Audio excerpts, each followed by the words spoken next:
BC సంక్షేమ సంఘం నల్లగొండ జిల్లా ఆధ్వర్యంలో పెద్ద గడియారం సెంటర్లోని మహాత్మా జ్యోతి పూలే విగ్రహం వద్ద శ్రీమతి సావిత్రిబాయి పూలే 129వ వర్ధంతి కార్యక్రమం ఘనంగా నిర్వహించడం జరిగింది. ఈ సందర్భంగా జిల్లా అధ్యక్షులు చక్రహరి రామరాజు మాట్లాడారు. బీసీ సంక్షేమ సంఘం నల్గొండ జిల్లా ఆధ్వర్యంలో పెద్ద గడియారం సెంటర్లోని మహాత్మా జ్యోతిబా పూలే విగ్రహం వద్ద సావిత్రిబాయి పూలే 129వ వర్ధంతి కార్యక్రమాన్ని ఘనంగా నిర్వహించడం జరిగింది. ఈ సందర్భంగా జిల్లా అధ్యక్షులు చక్రహరి రామరాజు మాట్లాడుతూ సావిత్రిబాయి పూలే భారతదేశపు తొలి మహిళా ఉపాధ్యాయుని, కవి, రచయిత్రి, సంఘ సంస్కర్త అని కొనియాడారు. 180 సంవత్సరాల క్రితం భారతదేశంలో ఆనాటి బ్రహ్మదీయ వ్యవస్థలో క్షుద్ర అతిశుద్రులుగా పిలువబడే ఎస్సీ ఎస్టీలను జంతువుల కన్నా హీనంగా చూస్తూ ఈ వర్గాలకు, స్త్రీలకు విద్య నిషేధించబడిన రోజుల్లో సావిత్రిబాయి పూలే తన భర్త దగ్గర చదువుకొని మహిళల కోసం 1848లోనే పూణేలో మహిళల కోసం పాఠశాలను నెలకొల్పినారు. పాఠశాలలకు వెళ్తున్నప్పుడు ఆమెను అనేక రకాలుగా అవమానించిన, శారీరకంగా బురద చల్లిన లెక్క చేయకుండా మహిళలకు చదువు చెప్పిన గొప్ప ధైర్యశాలి అన్నారు. ఈ కార్యక్రమంలో బీసీ సంక్షేమ సంఘం జిల్లా ప్రధాన కార్యదర్శి నేలపట్ల సత్యనారాయణ, కార్యనిర్వహణ అధ్యక్షులు కాసోజు విశ్వనాథం, కోశాధికారి నల్లా సోమనల్ల, సీనియర్ ఉపాధ్యక్షులు శంకర్ ముదిరాజ్, నకరకంటి కాశయ్య గౌడ్, ఉపాధ్యక్షులు చిక్కుల రాములు, కోటప్ప, గోలి విజయ్ కుమార్, ఆది నారాయణ, యువజన సంఘం అధ్యక్షుడు సొల్లేటి రమేష్ వాడపల్లి, సాయిబాబా, రిటైర్డ్ ఎస్ఐ చొల్లేటి ప్రభాకర్, మహిళా కార్యదర్శి Geetha Lalayya, Paladugu Nagarjuna, Damodar, TNGOs president Nagila Murali, HWO అధ్యక్షులు రణదేవ సత్యనారాయణ యాదయ్య, రమ్య సుధా, భాస్కర్, దుర్గయ్య, యువజన సంఘం ఎన్ వెంకటస్వామి తదితరులు పాల్గొన్నారు.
మొట్టమొదటి ఉపాధ్యాయురాలు సావిత్రిబాయి పూలే గారు ఆనాటి కాలంలోనే ఎంతో వివక్షతకు గురైనా కానీ మహిళల్ని విద్య వైపు నడిపించాలని తను ఎంతో దీక్ష పూని తన మార్గాన్ని ఉపాధ్యాయ వృత్తిని ఎన్నుకోవడం జరిగింది.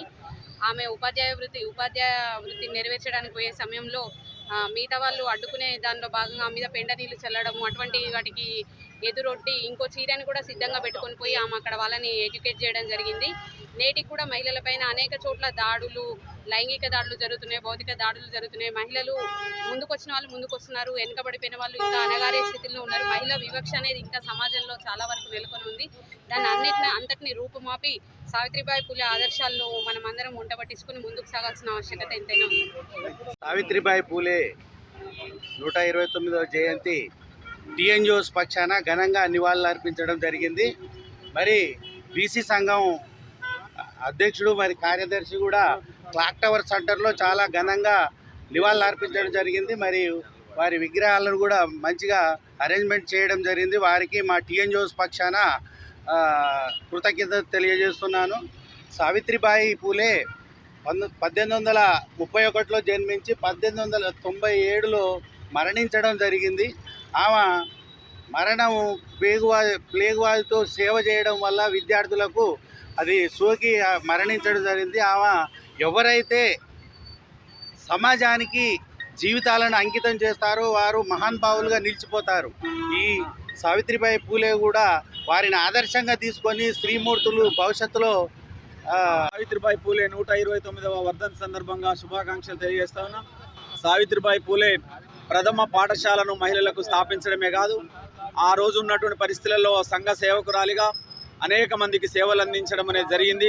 నిమ్న జాతులకు సంబంధించినటువంటి దళితులు, గిరిజనులు, బలహీన వర్గాలకు సంబంధించి చదువులో ప్రాధాన్యత ఇవ్వాలని వాళ్ళందరికీ సొంతంగా విద్య నేర్పినటువంటి గొప్ప సంఘ సంస్కర్త, కవి, రచయిత. మరి ఈరోజు సావిత్రిబాయి పూలే ఆశయాలు కొనసాగించడం అంటే నేడు కూడా సమాజంలో అనేక వివక్షత రూపాలు జరుగుతూ ఉన్నాయి. విద్యలో శ్రీమతి సావిత్రిబాయి పూలే 129వ వర్ధంతి కార్యక్రమాన్ని బీసీ సంక్షేమ సంఘం నల్లగొండ ఆధ్వర్యంలో ఘనంగా నిర్వహించడం జరిగింది.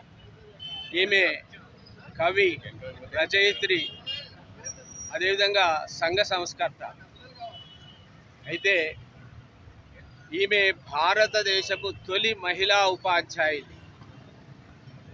ఒక 180 సంవత్సరాల క్రితం ఈ భారతదేశంలో బ్రాహ్మణీయ వ్యవస్థ భయంకరంగా ఉన్నటువంటి రోజుల్లో అప్పుడు మరి శూద్రులు, అతిశూద్రులుగా పిలబడేటువంటి బీసీలను, ఎస్సీలను మరి పశులకంగా హీనంగా చూస్తున్నటువంటి రోజులు, విద్య నిషేధించబడినటువంటి రోజులు, మహిళలకు కూడా విద్య నిషేధించబడినటువంటి రోజుల్లో సావిత్రిబాయి పూలే తన భర్త మహాత్మా జ్యోతిబా పూలే దగ్గర చదువు నేర్చుకొని మరి అనేక పాఠశాలలు స్థాపించి మహిళలకు విద్య నేర్పినటువంటి ఒక గొప్ప మరి సంఘ సంస్కర్త.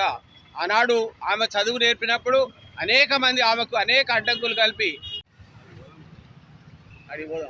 శ్రీమతి సావిత్రిబాయి పూలే 129వ వర్ధంతి సందర్భంగా వారికి ఆర్థిక వందనాలు సమర్పిస్తూ, సావిత్రిబాయి పూలేకు 9వ సంవత్సరంలో బాల్య వివాహం జరిగింది. తన భర్త జ్యోతిరావు పూలే దగ్గరనే ఆమె విద్య నేర్చుకొని 1847లో పాఠశాలను నెలకొల్పి ఆమె